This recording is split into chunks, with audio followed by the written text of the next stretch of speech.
anteriormente, tienen un inicio, y esto es algo que recuerden, por favor, ya tienen un inicio en la adolescencia temprana y en la adolescencia intermedia, en la tardía y en los pacientes adultos jóvenes, ¿ya? Vamos a hablar acá de 3 trastornos: la anorexia nerviosa, la bulimia nerviosa y lo que es el trastorno por atraco, ¿ya?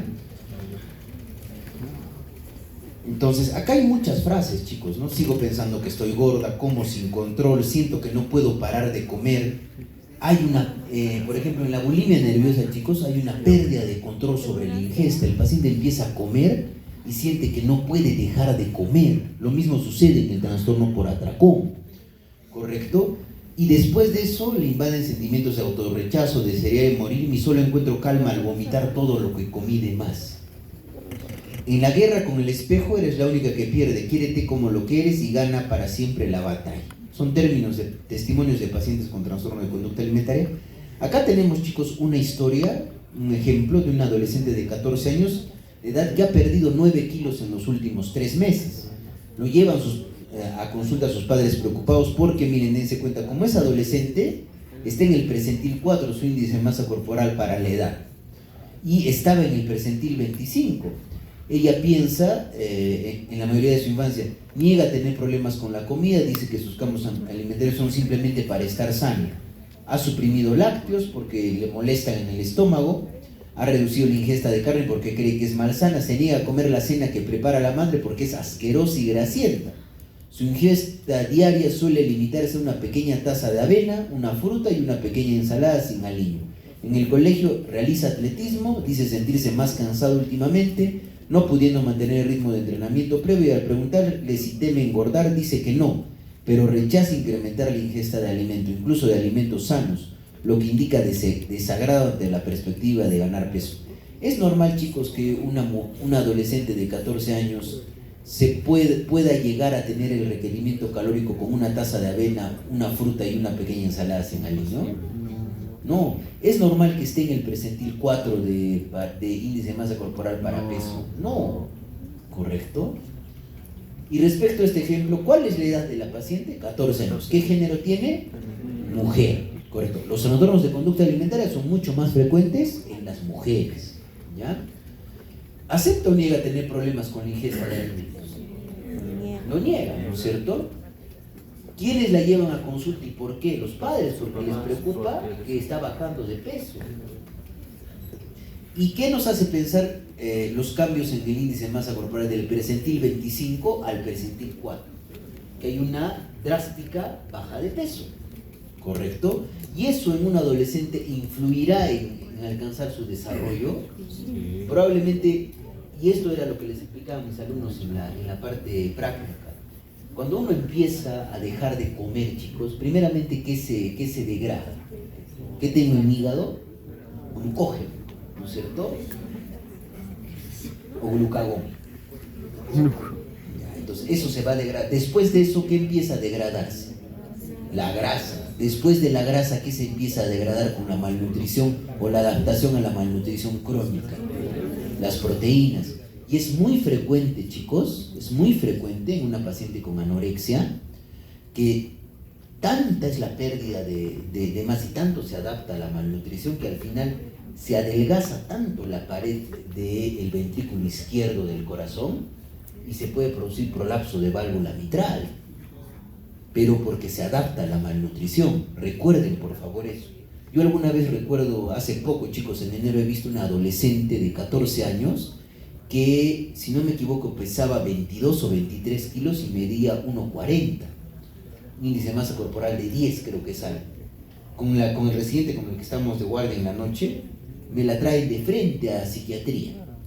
Cuando esa paciente primero tiene que ir por pediatría para valorar todo el medio interno, ¿no es cierto? Nosotros la sentamos, tenía una presión de 80-50, la frecuencia cardíaca estaba en 55, pero probablemente ya está adaptada a la malnutrición. ¿Por qué? Porque el organismo es sabio, va a reducir el índice metabólico, ¿sí? Va a reducir y va a redistribuir probablemente el flujo sanguíneo hacia áreas más necesarias, corazón y cerebro, ¿no es cierto? Y lo que a mí más me llamó la atención, chicos, es que cuando le echamos en la camilla, se podía observar los cuerpos vertebrales a nivel de abdomen y se podía palpar el latido de la aorta abdominal.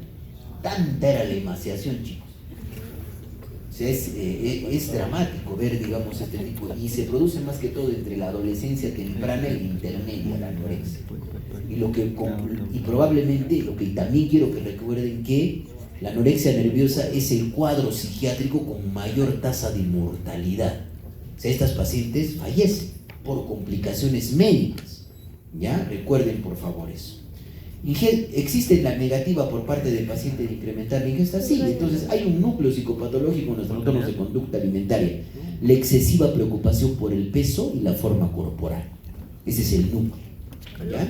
¿Y los problemas de su conducta alimentaria están afectando su funcionamiento? Sí, porque ya no está rindiendo en el deporte que practicaba, que era el atletismo. Entonces, antes de conocer las definiciones básicas, vamos a aprender a diagnosticar y a tratar. Primero vamos a conocer, chicos, las definiciones básicas, luego vamos a aprender a diagnosticar y tratar los trastornos de conducta alimentaria. Esto es muy importante, chicos, porque si ustedes recuerdan, yo se los dije en las primeras clases, ¿no? Es una de las patologías psiquiátricas donde la influencia psicosocial es muy importante, ¿correcto?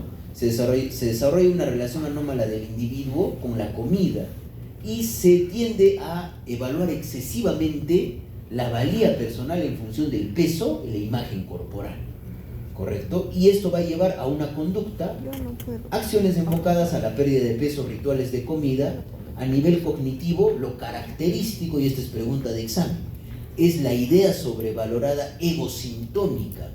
El paciente se siente bien, la paciente se siente bien bajando de peso. Y no es que sea una idea obsesiva, ¿correcto? No es una idea que se mete, ni tampoco es una idea delirante. La paciente voluntariamente está restringiendo la comida. ¿Por qué? Porque basa su autoevaluación exclusivamente en su peso y en su forma corporal. Y hay una alteración de la sensopercepción. La paciente está emaciada, chicos, y siente que está gorda. Pero no es, no es una alucinación, ¿correcto? Hay una distorsión y las complicaciones médicas, desnutrición, bajo peso, las complicaciones endocrinológicas, y finalmente lo que se produce es la adaptación a la malnutrición. Y las complicaciones psiquiátricas, ¿no? La comorbilidad y el suicidio. Y recuerden lo que les dije, ¿no? Que es dentro de toda la patología psiquiátrica que nosotros vemos, es el cuadro con mayor tasa de mortalidad, ¿correcto? Y eso incluso es pregunta ya sea de examen nacional anual de medicina o de residentado médico. Y acá hay una perspectiva histórica, chicos, ¿no? Antes, miren, antes de Cristo se atribuía en la mujer atributos voluptuosos a fertilidad. Miren esta imagen este es un pintor francés, Rubens. Miren cómo está reflejada la mujer, su forma corporal, ¿no? El renacimiento, el atractivo del físico grueso no se separa de la fertilidad, igualmente, ¿no? Acá vemos eso. Y después aparece pues la anorexia Santa Catalina de Siena, donde esta santa, incluso Santa Rosa de Lima, chicos, se imponía castigos en no comer, pero con el objetivo de agradar a Dios, ¿correcto? Y miren las tres gracias también de Rubens, donde la mujer aparece no aparece una mujer delgada donde se observa las prominencias óseas, no. ¿Y por qué ha ido? Y miren, ha ido modificándose eso. En 1920 aún existe la asociación entre una mujer que no sea excesivamente delgada y su fertilidad. Esta actriz, ¿quién conoce a esta actriz, chicos? A ver, ¿quién es? Audrey. A ver, ¿quién ha dicho? A ver. Ya, muy bien, Audrey. Y es justamente la protagonista de un libro que se llama Breakfast with Tiffany's, ¿no es cierto? ¿Quién ha escrito Breakfast with Tiffany's? Truman Capote, si no me equivoco, ¿no es cierto? Breakfast with Tiffany's. Y empieza a verse pues la delgadez como el prototipo de la mujer americana. Persiste la estilización del cuerpo para los años 60 y acá Russell acuña el término bulimia nerviosa en 1979 porque se da cuenta de un grupo de pacientes que tenían inicialmente anorexia, empezaban a tener atracones de comida. Y se diferenciaba la evolución. ¿Por qué? Porque estas pacientes desarrollaban una anorexia, pero la bulimia la desarrollaban ya entre la adolescencia tardía y la adultez temprana, ¿ya? Y esa es una de las grandes diferencias a nivel epidemiológico.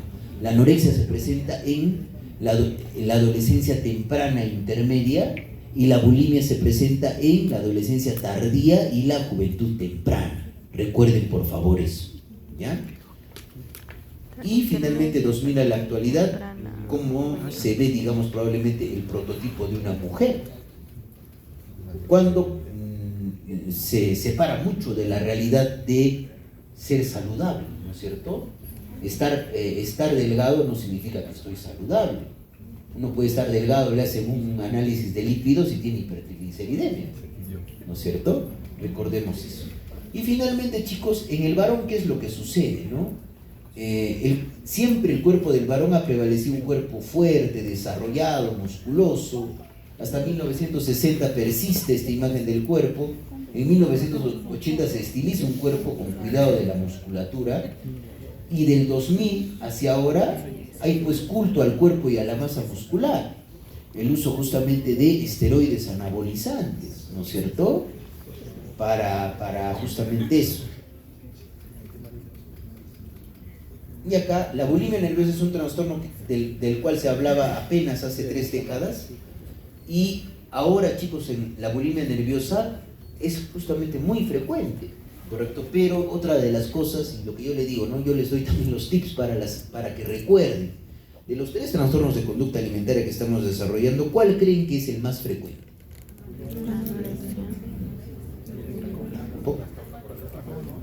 El trastorno por atracón es el cuadro más frecuente, ¿correcto? ¿Por qué? Y recuerden esto, la anorexia está asociado a peso muy bajo.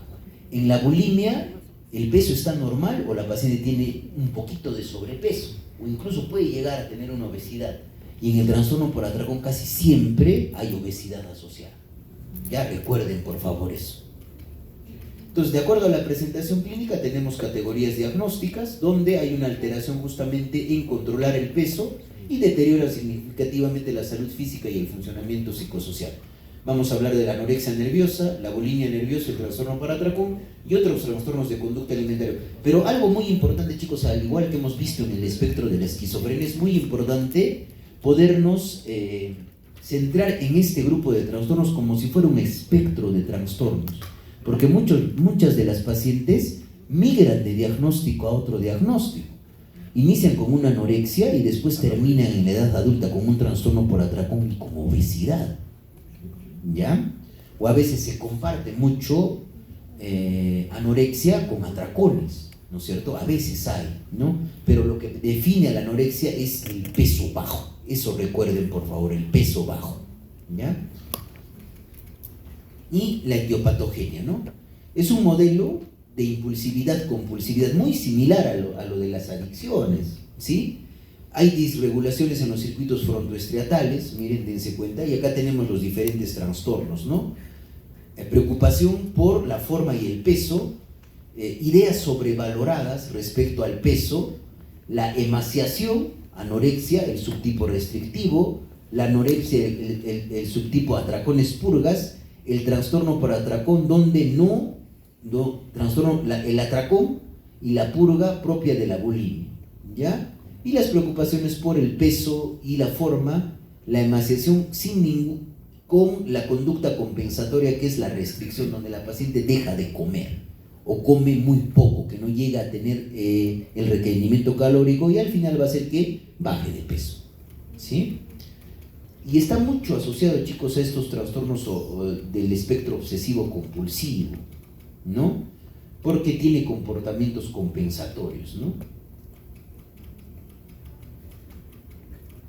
Y los factores socioculturales. Ya hemos dicho, chicos, que influye mucho ese anhelo de delgadez, lo que nosotros vemos. Las niñas, por ejemplo, ha cambiado mucho, probablemente, lo que ven como la imagen de una mujer perfecta. La imagen de una mujer perfecta es ahora Es una mujer donde se evidencia probablemente la prominencia ósea a nivel clavicular, probablemente a nivel de columna lumbar, donde la delgadez y el vientre plano es un anhelo constante, ¿correcto? Cuando al final lo que ustedes tienen que aprender es que la valía de una persona no depende de su peso, de su forma corporal, ¿correcto? Si no, pues una persona flaca sería mejor que una persona gorda, ¿no es cierto? Si hablaríamos desde ese punto de vista, pero hay una alteración a nivel de la función cognitiva en este tipo de pacientes. Y es lo que les decía, la perspectiva transdiagnóstica. La anorexia, la bulimia, el trastorno por atracón y el trastorno de conducta alimentaria no especificado tienen características clínicas comunes, que son estas tres: sobrevaloración del peso y la imagen corporal, sobre la valía personal, tipo de dieta característica y persistente, y la conducta de control extremo del peso. Migración temporal entre los distintos cuadros, ¿no? Es un fenómeno muy inusual en psiquiatría fuera de los trastornos de conducta alimentaria. No sucede en otros cuadros, chicos. Los pacientes, muchas de estas pacientes migran de categoría a categoría, por eso se tiene muchas veces y no llega a cumplir los criterios y hablamos de un trastorno de conducta alimentaria no especificado, ¿sí? Entonces, hay dudas respecto a su existencia como categoría, y los trastornos de conducta alimentaria, ¿por qué no evolucionan hacia otros trastornos mentales? Un paciente, por ejemplo, que consume cannabis y hace psicosis, al final va a dejar de consumir y hace una esquizofrenia. No sucede eso en los trastornos de conducta alimentaria, ¿sí? Recuerden, por favor, eso. Y acá tenemos los circuitos frontoestriatales, ¿no? Es decir, tiene que ver mucho con el circuito prefrontal y el cuerpo estriado. Por eso hablamos de trastornos que podrían pertenecer al espectro impulsivo-compulsivo, ¿no es cierto? La disfunción de estos circuitos conlleva a que haya trastornos de conducta alimentaria. Estos pensamientos intrusivos que se cristalizan como ideas sobrevaloradas respecto al peso y la forma corporal, y el miedo mórbido a engordar que tienen este tipo de pacientes. La ansiedad y preocupación casi obsesiva por la comida y el temor a engordar, y la sensación de hambre que lleva al atracón. Las conductas compensatorias. Frente a estos pensamientos obsesivos, si hay conductas impulsivas, puede haber justamente como conducta compensatoria evitar determinados alimentos. Va a haber desnutrición, anorexia de tipo restrictivo. Va a haber, por ejemplo, la ansiedad y preocupación obsesiva, evitación de algunos trastornos, y además la paciente empieza a hacer mayor ejercicio físico con el objetivo de ganar peso, perder peso, anorexia de tipo purgativo, ¿correcto? O al final la paciente empieza a utilizar diuréticos o laxantes para perder peso. Y finalmente, cuando hay conductas purgativas secundarias a un atracón, hablamos de bulimia, y hablamos del trastorno por atracón cuando solamente hay atracones y no hay conducta compensatoria, ¿correcto? Pero el paciente empieza a comer a escondidas. Y dentro de ese trastorno por atracón se habla, chicos, de ese síndrome de los comedores nocturnos. En la noche hay pacientes que comen un montón, comen solos porque les da vergüenza que la familia los vea comer de esa manera, y solamente calma la ansiedad después de que tienen el atracón de comida. Muy diferente a la bulimia, después de que la paciente ha comido tanta cantidad de alimentos que incluso el vómito ya no se produce autoprovocado, sino hay una regurgitación por aumento de la capacidad gástrica. ¿Ya? No se olviden de eso.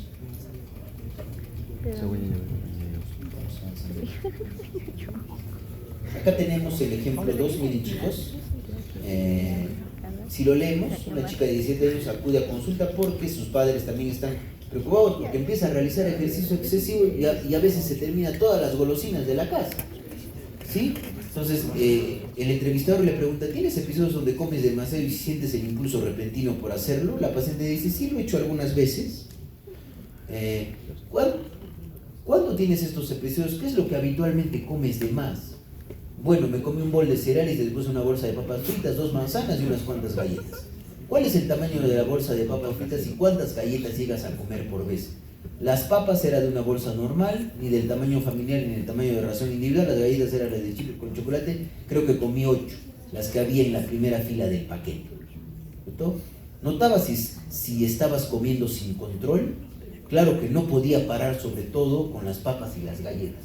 Pérdida de control sobre la ingesta, muy similar a los cuadros adictivos, ¿no es cierto? Y eso es un atracón, chicos, es la ingesta de una cantidad suficiente de comida que en general la población general no come de esa manera, ¿correcto? Y hay esa sensación subjetiva de pérdida de control sobre la ingesta. Yo he tratado a pacientes chicos con bulimia que se pueden acabar un bote de, creo que el helado grande viene de 3 litros, 4 litros, en la noche, terminan un bote entero y después empiezan a vomitar. O digamos, los padres, ¿cómo se dan cuenta, chicos?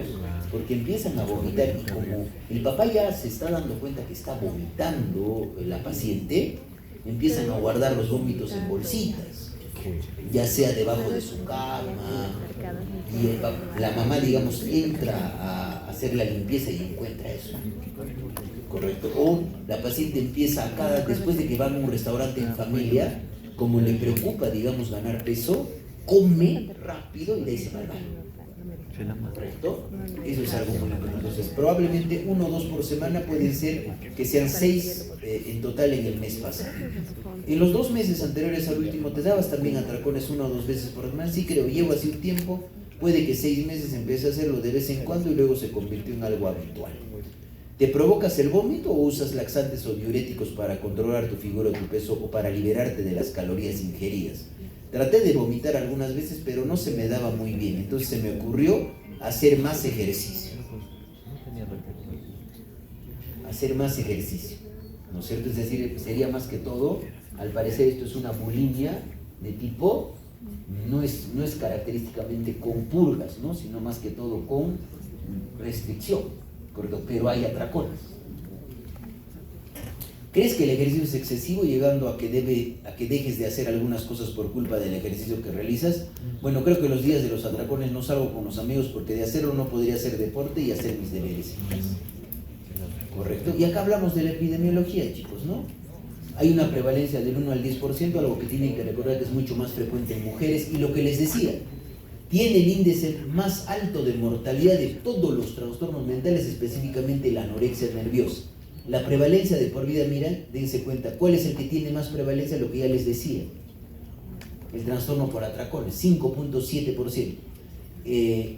Luego, la anorexia nerviosa de 2.4 a 4.3% y 2%. Y los síndromes incompletos llegan a ser el 50 al 70%. Por eso es importante tenerlos en cuenta como si fueran un espectro de trastornos, donde los centrales, lo que les he descrito, esas 3 cosas: la preocupación por el peso, las conductas y la tendencia al desarrollo de complicaciones médicas y psiquiátricas. ¿Sí? Las diferencias, miren, dense cuenta, chicos, varón, mujer, 1 a 6, 1 a 10, y va a depender de la edad del inicio. Prepuberal, de lo que les dije, ¿no es cierto? La anorexia se inicia mucho más frecuentemente en la adolescencia temprana, ¿correcto? La bulimia en la adolescencia tardía y la adultez joven, ¿correcto? Y en la edad adulta predomina ¿qué? El trastorno por atracones, porque está asociado a obesidad, ¿correcto? E insomnio. Y en la anorexia nerviosa, ¿qué hay, chicos? ¿No? Distorsión de la imagen corporal y la búsqueda, pero voluntaria, de una delgadez extrema. Recuerden eso. No es que la paciente tiene una idea delirante, no es que la paciente tiene una idea obsesiva que le hace buscar perder peso, sino voluntariamente quiere bajar de peso, ¿correcto? Y hay una adaptación a la malnutrición y a la inanición. Y solo en estadios avanzados se pierde el apetito. Si una paciente, por ejemplo, deja de comer y sigue evolucionando el cuadro, chicos, ¿a partir de qué se sintetizan los neurotransmisores? No, a ver, de triptófano, de aminoácidos. Si la paciente no come, ¿de dónde va a tener el sustrato para sintetizar neurotransmisores? Entonces muchas veces el psiquiatra piensa que le tengo que dar fármacos a la paciente que tiene anorexia, cuando el tratamiento de elección es la restitución de la conducta alimentaria, de comer, pero de manera gradual, ¿correcto? las alteraciones conductuales que viene a ser la inanición autoinducida de intensidad significativa, y a nivel psicopatológico está la idea sobrevalorada. El sello característico de los trastornos de conducta alimentaria es la idea sobrevalorada, que es egosintónica. La paciente se siente bien bajando de peso. La paciente se siente bien vomitando después del atracón. El paciente calma su ansiedad, el que tiene trastorno por atracón, después de tener el atracón. ¿Correcto? Y a nivel fisiológico, signos y síntomas médicos de inanición o adaptación a la malnutrición y la distorsión de la imagen corporal. Eso en la anorexia nerviosa. Y acá tenemos los diferentes cambios, chicos, que suceden. Entonces, tenemos que tratar de entenderlo como hemos hecho la formulación del caso en psiquiatría, ¿no? Es decir, con factores precipitantes, predisponentes y perpetuantes. Precipitantes que puede ser cambio de colegio, fallecimiento de un amigo, de padres. Disposicionales, alteraciones en la función de serotoninérgica, dopaminérgica o polimorfismos del factor neurotrófico derivado del cerebro. Factores de vulnerabilidad, ¿no es cierto? Rasgos de personalidad. Esto es algo muy importante. La anorexia está más que todo asociado a rasgos de personalidad obsesivo-compulsivo, buscar el control por todas las cosas. Y la bulimia está más asociada a la impulsividad y al trastorno de inestabilidad emocional de la personalidad de tipo límite. Recuerden por favor eso, esas dos cosas, es importante, ¿ya? Y finalmente la comida deja de ser apetitiva y se vuelve aversiva, se adopta una estrategia de evitación de aquellos estímulos relacionados con la comida y se tiene la conducta de evitación de la comida, ¿no? Y luego hay fase inicial del síndrome de desnutrición en la anorexia y se producen las complicaciones a largo plazo y la adaptación a la malnutrición. Entonces, una dieta sin control clínico, sin el conocimiento de la familia, realizada, chicos, por un adolescente, no debe ser pasada por alto por la familia ni tampoco por el médico de atención primaria. Entonces, va a empezar a suceder esto, ¿no? Van a empezar el cerebro se va a empezar a adaptar, ¿correcto? Va a haber menos noradrenalina, más serotonina, ¿correcto? Factor liberador de corticotropina, neuropéptido Y, colecistoquinina y grelina. Entonces, solo los casos extremos con un índice de masa corporal menor a 15 llegan al especialista. El resto, chicos, todavía se mueven en un intervalo de normalidad, aunque en realidad sí tienen el trastorno. Y acá tenemos las complicaciones médicas, ¿no? La bradicardia, la hipotensión, cambios ortostáticos, hipotermia, poiquilotermia, la atrofia muscular, por lo que les he explicado cuando se va adaptando la paciente a la malnutrición. A nivel del sistema nervioso central, dilatación de los ventrículos por pérdida de tejido cortical. A nivel cardiovascular, edema periférico. A nivel renal, azoemia prerrenal, porque hay degradación de proteínas. A nivel hematológico, hay, chicos, algo muy importante, si ustedes van a ver en su práctica clínica, sin alguno, especialmente en Moisés Ceres y el Honorio Delgado, ¿no? Donde a veces se hospitaliza a pacientes con anorexia. Lo característico en el hemograma es la leucopenia con linfocitosis relativa, ¿ya? En lo que vemos en la anorexia nerviosa. A nivel gastrointestinal, retraso en el vaciado gástrico, dilatación gástrica, disminución de la lipasa, porque ¿qué creen que va a pasar? ¿Dónde chicos, el organismo, de dónde va a sacar energía? Incluso hasta va a empezar a adelgazarse el músculo liso del intestino, ¿correcto? Y la paciente no va a experimentar diarrea, sino se va a estreñir, ¿correcto? Y a nivel endocrino, ¿qué va a pasar? ¿Qué es lo que, si la mujer pierde grasa, ¿de dónde va a sacar el sustrato para sintetizar hormonas sexuales? Entonces, ¿qué va a generar? Amenorrea, falta de desarrollo mamario en un adolescente. ¿Y cuánto impacto tiene en un adolescente que recién está iniciando la adolescencia? ¿La pubertad se va a alterar o no? A ver, ¿se dan cuenta? Y a nivel de la bulimia, una de las complicaciones, pues chicos, es lo que se llama el síndrome de Borgey o la rotura gástrica por tanto vómito. Y lo que se puede observar también, chicos, es la erosión del esmalte dental. Y secundario, eso también es pregunta que se les hace, es lo que se denomina el signo de Russell. Yo tengo mi mano, ¿no es cierto? Y la mujer, cuando introduce el dedo para vomitar, empieza a generar callosidad con los incisivos en el dorso de la mano. Entonces yo veo eso y eso se llama signo de Russell. En la bulimia nerviosa, Russell. ¿Quién acuñó el término de bulimia? Que les expliqué, Russell. Por eso se llama signo de Russell. ¿Ya? Y otra de las cosas, si a cada momento uno está vomitando, ¿qué creen que va a pasar con una de las glándulas que tenemos a nivel craneal para tratar de contrarrestar esa acidez que hay en la cavidad oral?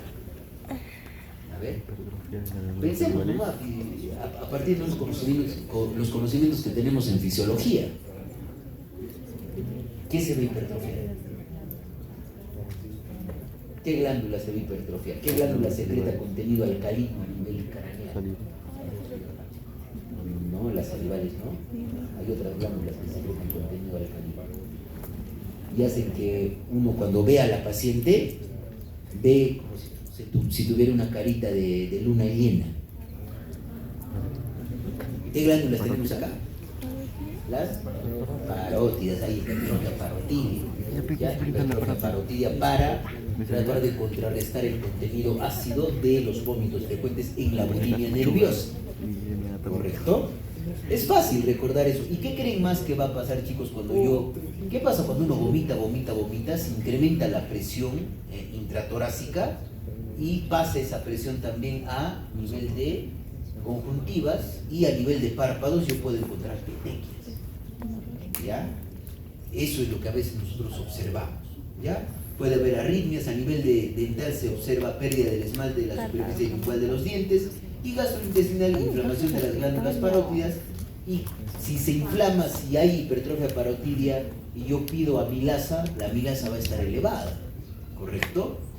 Y como hay pérdida, chicos, como hay vómito, se va a producir pérdida de ¿qué? ¿Qué se va a producir? Acidosis, alcalosis. Alcalosis metabólica, ¿no es cierto? ¿Metabólica o respiratoria? Metabólica. Parecía como si estuviéramos haciendo medicina interna, ¿no es cierto? Pero no es medicina interna, es psiquiatría.